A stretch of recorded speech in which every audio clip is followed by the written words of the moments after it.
Hello everyone, my name is Adini and today we are going to explore one of the most important foundation of modern privacy and cybersecurity, the Fair Information Practice Principle or FIPS.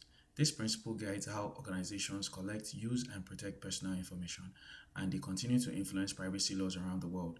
My goal in this section is to help you understand what each principles mean, how they compare to major privacy regulations and how federal agencies put them into practice to safeguard personal identifiable information.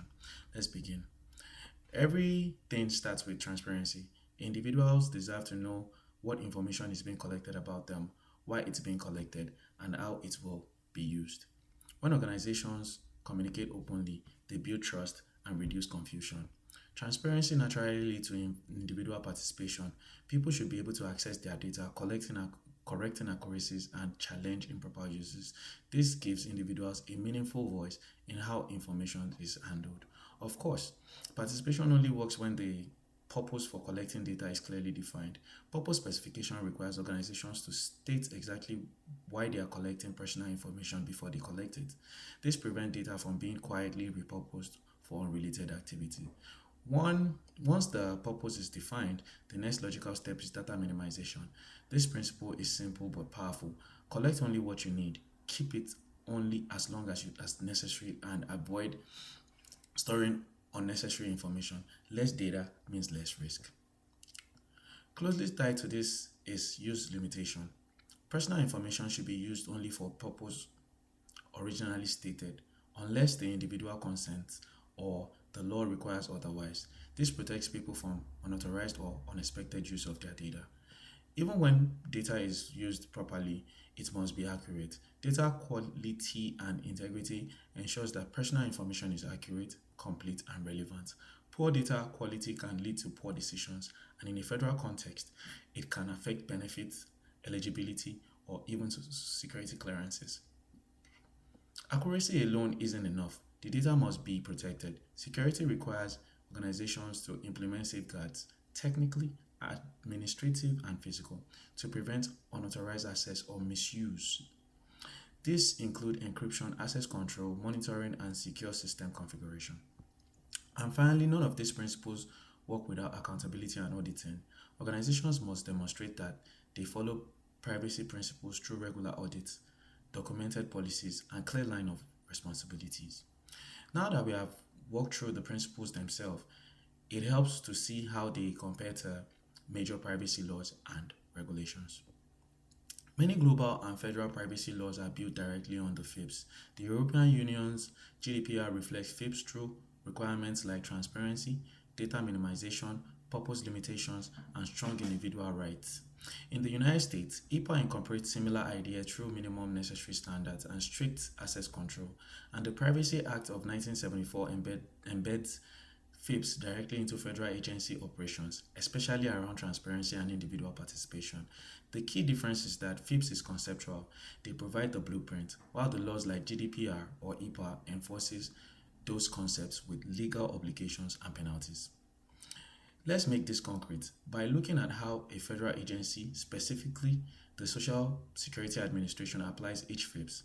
SSA manages some of the most sensitive information, personal information in the federal government, including social security numbers, earning records, disability information, and demographic data.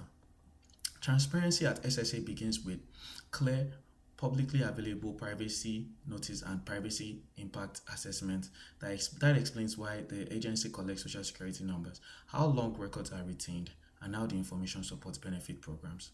Individual participation is built into SSA's operations through a process that allows individuals to request their social security statements, correct earning records, or dispute inaccuracies. This ensures people have direct control of their own information.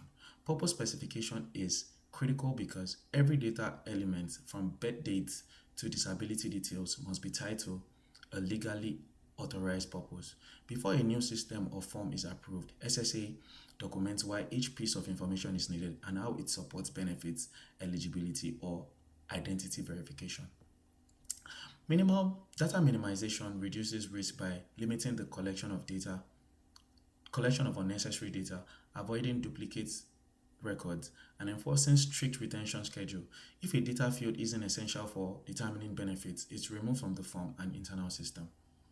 Use limitation ensures that personal information collected for social security benefits is not used for unrelated investigation or shared with other agencies without proper authority. Access is strictly role based, and employees are trained to use data only for official program purposes. Data quality and integrity are essential because inaccurate earnings or identity information can directly affect a person's benefits. SSA uses automated validation checks, cross agency verification, and routine audits to ensure records remain accurate. Security is enforced through multi factor authentication for online accounts, encryption of sensitive data, continuous monitoring, and strict access control. Because SSA systems are frequent targets for fraud attempts, security safeguards are constantly updated. Finally, accountability and auditing.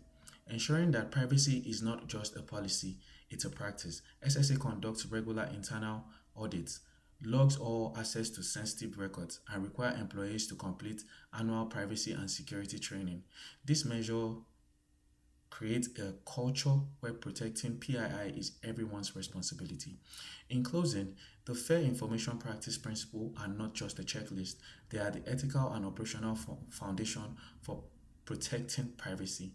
For cybersecurity professionals, designing the FIPS in mind, minimizing data, securing it rigorously, and building in accountability is how we create systems that are not only compliant but foundationally resilient and worthy of public trust. Thank you for watching, and I hope this section helps you better understand how the FIP supports privacy and cybersecurity in today's digital world. Bye.